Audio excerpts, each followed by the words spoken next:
How do you get physical to supersize and grow your business? Sharon Horne-Ellstrom here. Now that's supposed to be a dumbbell. I was going to get one, but I'm like, they're heavy. I'm not going to lift them. And I had my weights in a video before, so who needs to see my little 3-pound weights again? No one. Today, get physical is our idiom for supersize your business. Sharon Horne-Ellstrom here. And what does that mean? It means pertaining to or the matter of physical things. That talking about that actually came around in the 1590s. It was long before the get physical, meaning get active in certain ways and engaging with other people, or getting tough and in a fist fight. So it dates back to the 1590s. As far back as having to do with the body came around in 1780, meaning getting in physical shape and exercise or working out.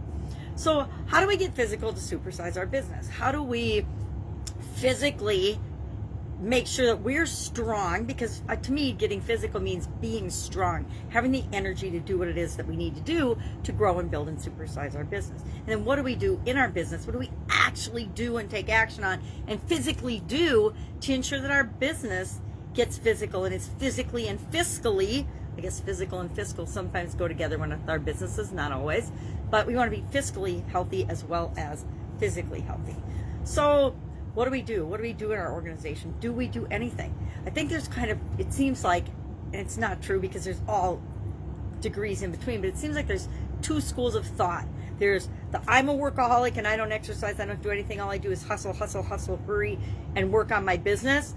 And then there's the I have to excel and physically work out to take care of myself so I have the strength and the energy to supersize and grow my business. And then of course, like I said, there's those two schools of thought, just the opposite.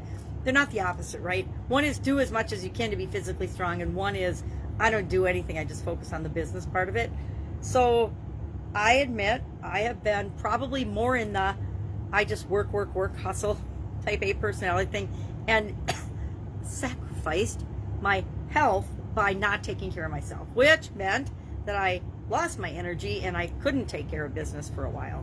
So somewhere in between, there's a balance that's right for you. Do you know what that balance is? Do you have a physical plan for your health and energy? Because guess what? If you, and as your business grows and you're supersizing it, we set them up so it doesn't depend on you, but it really does depend on you. Excuse me, I get all choked up talking about this. So what do you do physically for yourself? What do you do to keep your organization healthy? Do you have key performance indicators that you're keeping track of? Do you have, just like our bodies, for our business, we want to keep track of steps maybe. You have a Fitbit or other electronic device these days. When I was younger, I didn't have all this cool technology that could keep track of us. All of our phones have there's probably tens of thousands of apps, thousands for sure, of apps that help us keep track of our physical health now.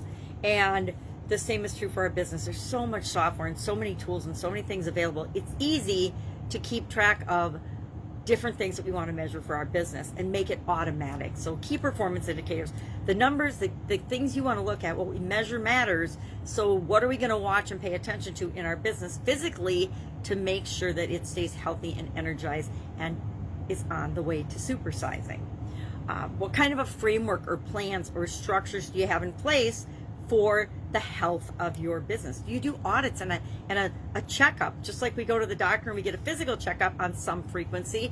Do you do an audit or a physical checkup of your organization to find out what your strengths and weaknesses are, what you can do about the weaknesses if you need to?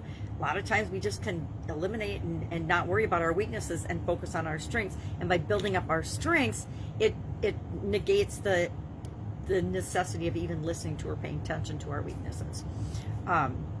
What physical resources are required for our business? What do we actually need to do what it is that we do? What kind of movement and activities do we do for ourselves as well as in our business? Physically, what do we do? What do we do to be productive? How are we productive? What are we producing in the world? Because guess what? Business is an exchange of value. If we're not giving incredible value in the world and giving energy and putting energy into the world, we're certainly not going to get the resources and supersize finances that we want, because we get out of things what we put into them. Do you do anything actually, if you have a physical organization, for the people that are teaming up with you or working with you, or employees or clients or whatever you call them? Do you have anything that encourages people to take care of themselves, take better care of themselves? I think COVID has reminded all of us that there's things that we need to do to take care of ourselves and the impact we have on other people. I mean, in my younger years, I was totally guilty of going to work when I was super sick. I would, try to quarantine myself in my office, but I was still there working, even when there was no way I should have been at work. I was there. And I think COVID has taught us that we need to give ourselves permission when we are down or sick to stay home and heal and get better, and then go back at it with all of our energy and all of our resources. So are you doing anything like that? Do you have processes and policies in place that deal with people and their physical well-being, their physical health? Of course, we've got safety protocols.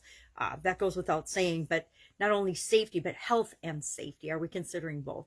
And then if we are, do we have a way to make it fun and engaging for people? Because guess what? Sometimes taking care of yourself doesn't feel that fun until you get over the hump of, oh, I feel better. I have more energy. I love taking care of myself. So are there ways that we can encourage other people to take care of themselves? Like I think I mentioned a long time ago that safety isn't that fun for a lot of people. And in corporate America, one of the struggles we have in big manufacturing organizations is that people will do things that aren't safe for themselves in order to increase productivity. Whatever management and leadership focuses on, that's what people focus on too. So if getting a certain number of cases of toilet paper out in a shift is something that the teams all compete against, guess what? There are people on those teams that will take shortcuts and get their fingers cut off because they don't follow the safety protocol. So how do we make safety, health, energy, being engaged in your work